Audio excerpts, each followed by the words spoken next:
coronavirus shaking up the world and taking a devastating toll on the African American community. I hope you'll join me to understand why COVID-19 is having such a deadly impact on Black America as I speak to leaders in our community and to family members who are having to bury their dead alone. That's this Tuesday on Apple TV Plus and 11 p.m. Eastern on the OWN network. Good evening, and welcome to another edition of CNN Beyond with Monty. Today's episode is going to be titled, Another One Bites the Dust. And guess who it is? Big Mama O. Oh boy, she came over here on the, a couple of days ago, stating all the negative propaganda, BS, about blacks are more susceptible to the COVID-19, how we are being decimated, we're being killed, all this brouhaha, panicky stuff like that. As I predicted before, people, that the government, through the little choir boy, Jerome Adams, Surgeon General Extraordinaire, or I shouldn't say, I'm being sarcastic with that. Nothing extraordinary about him. Basically, the job right here is to the government. They will get through into black celebrities. First it was P. Diddy. He held a summit. I told you about that. I showed you. I did a video about that. And now it's Oprah. Same thing, same rhetoric, same lies pretty much. God forbid if Beyonce and Jay-Z jump on this, because let me tell you, they will go through more black celebrities. They will go through. And here's my big problem with this. These black celebrities, for some reason, are choosing not to be objective. They're choosing not to research.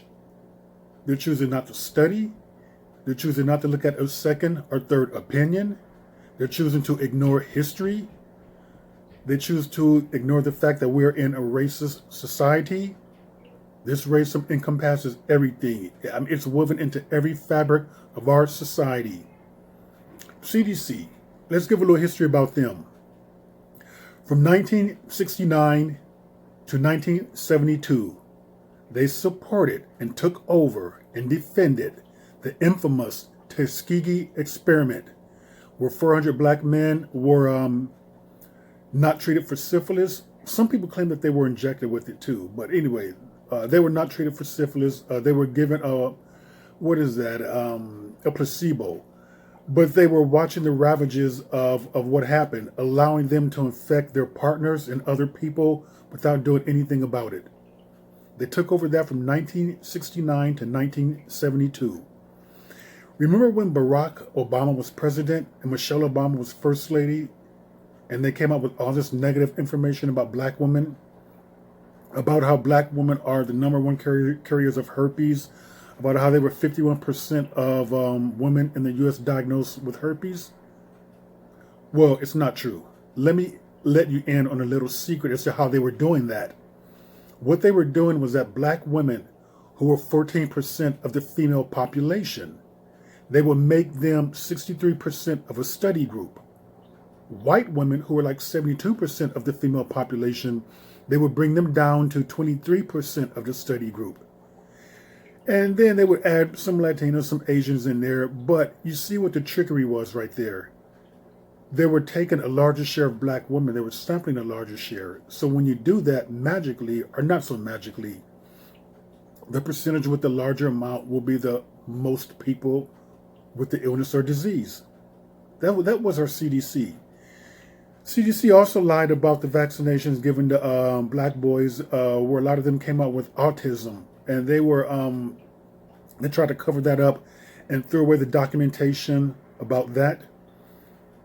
They lie constantly about the black men with HIV and AIDS rates. What they do with that is that they go into primarily Atlanta to lower socioeconomic clinics in Atlanta, with the predominantly, the people who are visiting these treatment centers seeking treatment are primarily black.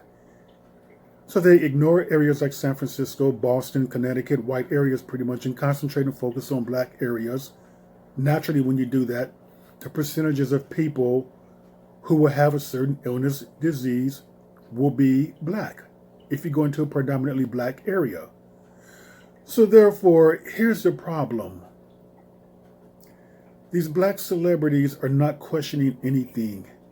They are regurgitating information and news from a white, racist-dominated news society. And they're spearing that information out there, like Oprah's doing right now, like P. Diddy did. And when you do that, it affects the black community. It turns us against each other. It's another negative that we have to get over, that we have to look at each other with. And it's not true. It's not true about the rates in which they're talking about. Basically, everything is called a COVID-19 death now. I mean, strokes now, heart attacks now, pneumonia now, some accidents now. Doctors are being encouraged to label that as a COVID-19 illness or death. It's just strange how these celebrities, it just seems like they don't have a brain to think. It would be a hell of a lot better if they just zipped it, kept their mouth shut. Because the damage that they're doing is going to take decades to undo. It's going to take decades to undo. Look at the herpes thing that was, 8 years ago when Barack Obama was president? I mean, there's still lingering effects right there. I just wish that they were critical thinkers. It just seems like among these rich people, rich celebrities, which I'm against them taking on a role as like a leader. The worst thing you can do to me is just have someone who's rich or famous in a leadership position. I mean, you may be worth $1 billion. She's worth $5 billion. Puff Daddy's worth nearly $1 billion. That does not make you a good leader. And what I touched on with Puff Daddy or Diddy, I'm going to touch on with Oprah. She's worth $5 billion. At $5 billion, you have enough money, enough capital to hire investigators. You can hire a medical investigator. You can hire writers. You can hire doctors. You can hire statisticians who go with numbers, who can investigate, are these numbers true? Before I spew this information out there, let me examine these numbers and make sure that they are correct. Knowing that America's history with falsifying and lying on black people. But no, they're not doing this. They're taking this information, running off with it as fact, leaving us behind to suffer the consequences of their laziness. A lot of it's pride and ego too. Some of it could be the belief that I think that I'm helping my people, but the last thing that we need in a racist society are gullible black people. Being gullible in a racist society just is not a good mixture at all. Doesn't help anyone. Building up from a false premise of lies doesn't help anyone either. You have to think. Sometimes just sit back, gather information, and go from there. Look at both sides of the coin. That's pretty much all I have to say about this as of right now. Thank you for joining me. If you like this information, come back again. Subscribe to me. I would greatly appreciate that. That's another edition of Seeing and Beyond with Monty.